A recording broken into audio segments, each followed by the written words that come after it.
So December 29th was one of the scariest days of my life, and I will never, ever forget this day. Before I tell you what happened on that day, I want to go back one day. So December 28th, we were celebrating my son's birthday. His birthday is actually December 31st, but we wanted to celebrate it earlier due to family matters. It's just the way it worked out for the family. And about 6 to 7 months before my son's birthday, I had started to have a bad cough, had started to have bad aches, get real fatigued, and it was not COVID, no. Well, about a month before December 28th, I started to spit up a lot of bright red blood. But I had a fear of being sick. I had a fear of dying. And you can call it a hypochondriac, I guess. And I never went to the doctor. And then I finally decided December 29th to go to Lake Norman Hospital, because at my son's birthday party, I was extremely pale, extremely weak, and I was spitting and coughing up tons and tons of blood. And the night before I went to the hospital, that night of December 28th, I coughed up a full paper towel full roll of blood, and I knew it was time. So my wife takes me to the hospital, and that's the last thing I remember, December 29th, until about January 16th or 17th. They had to transport me to from Lake Norman Hospital to Duke Hospital in Raleigh, Durham. I was put on the highest form of life support, ECMO, was also on the ventilator, and also had the trach. This scar right here is where the ECMO was put on, and this scar right here is the trach that was put on me. I had crazy hallucinations. I saw things that I did not even know what was going on. One thing I remember more than anything is I saw my oldest son, who was 8. At the time, he was 7. I saw him dead. They brought my son to me dead and gave him to me. And I also saw my brother kill himself. Now, in reality, my son is just fine. He's healthy. My brother is just fine. They just had a baby a few months ago. But I genuinely saw these crazy things, and I saw much more. I had to relearn how to walk. I had to relearn how to talk. I had to relearn how to eat. I had to relearn how to do absolutely everything. As a man, it hit me hard in the pride section, because I could not do anything myself. I could not shower myself. I could not go to the bathroom myself. I was a baby at 31 years old.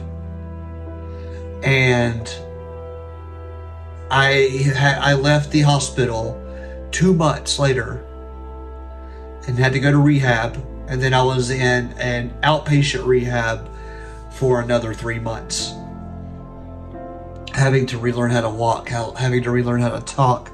One of the funny things I can say that I remember is going to the rehab, and I was surrounded by pretty much a bunch of 80 and 90-year-old people who, were needing rehabilitation. And I was sitting there as a 31-year-old playing bingo with these wonderful people.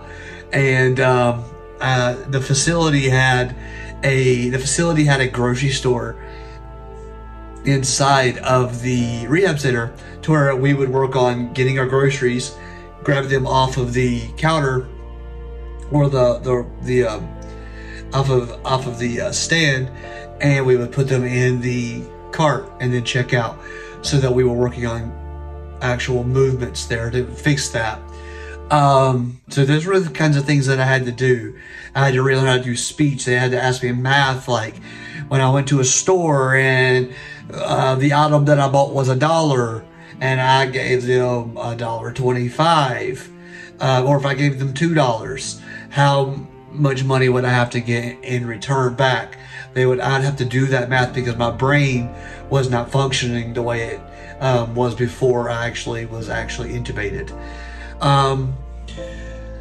Let me tell you, it has really changed my perspective in life on everything that I do, whether it be a follower of Jesus because I love the Lord, whether it be being a husband, whether it be being a father, a real estate agent, a leader on my team for my agents, whatever it may be. I have a whole new absolute perspective of what that is in this life. And I feel like I have another chance in this life. I know this video might sound, with my tone, a little bit boring, but I hope that you're still here and listening to the story because I don't want you to ever have to go through something like that. But I want to challenge you and ask you, what are you going through right now that you just feel like you can't get past? What situation are you going through? If you feel open about that, leave me a comment and tell me that. It would be great for people to open up about what they're struggling with so that other people can know that they're not alone in whatever they're going through. For the longest time, I felt so alone and vulnerable. I asked God many times, why did I go through this? Why did I go through this? Why did I have to experience death? Why did I have to experience being away from my children, for 2 months, giving my wife pretty much a 2-month scare? Why did I have to miss out on doing what I love, and that's helping people buy real estate and helping real estate agents build their business? I couldn't do that for months on months until like August or October. October was when I first started back. Why? And I think that when we sit back and look at our life and look at the decisions that we've made, we will get an answer. I know that I did. I know that when I reflected back on my old life, and I call that my old life because it was literally like, my life now is nothing like it was before then. I wasn't a bad person. I worked hard. I still love the Lord, but there were things in my life personally that I was not fixing and not working on. Now that I know that I need to work on them. That's one reason why I moved to eXp Realty, was because I knew that I needed to be at this company.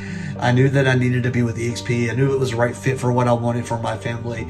I knew that I figured out that eXp wants more than for my family than any other brokerage out there.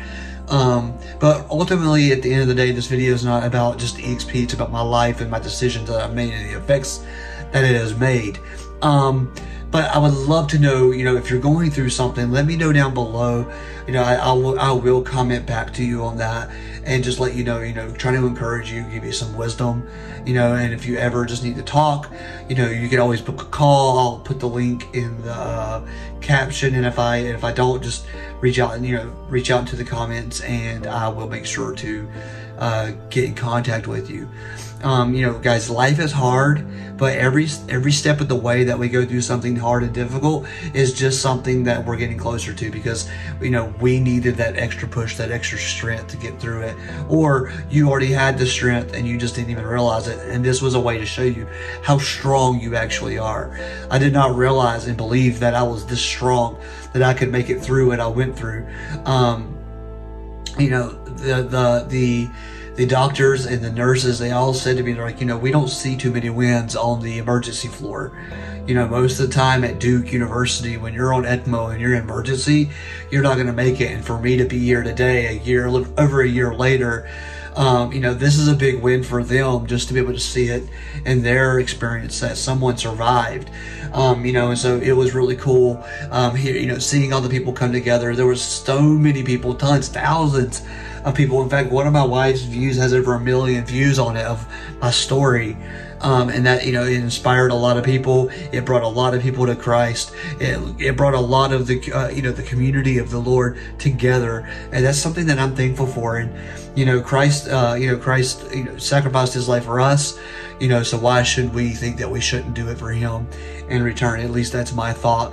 And so, if you have a problem though, or you're going through something like this, and, and you're in the real estate market, or you're looking to buy or sell, I promise I'm not using this as leverage. This is a real story. But if you feel like, you have something going on in your life, and you feel like there's a connection, there could be a connection between you and I because of what I've went through, and you're in the Charlotte, Mooresville, Lake Norman area, please reach out to me. I would love to be able to help you. I understand, where you're coming from a harder perspective like that, which really has nothing to do with the real estate world. But again, real estate is second to communication and relationships, right? And so that's really the big thing there. And so guys, I just wanted to get in here and share my story. If you're still here 10 minutes later, thank you for being here. I appreciate that.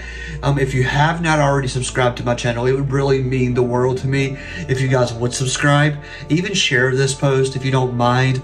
The more people that my story can reach and inspire, not for me or my business gain, just to genuinely inspire and hopefully help them get through something, the better. So please share this video. And if you're going through something, leave a comment and I'll make sure to comment you back. And, hopefully some other people will hop on there and give some encouragement as well. Okay. Thank you guys so much for hanging out with me today. And thank you so much for listening to my story. Again, it means the world that you guys are here. Thank you so much. Have a good day.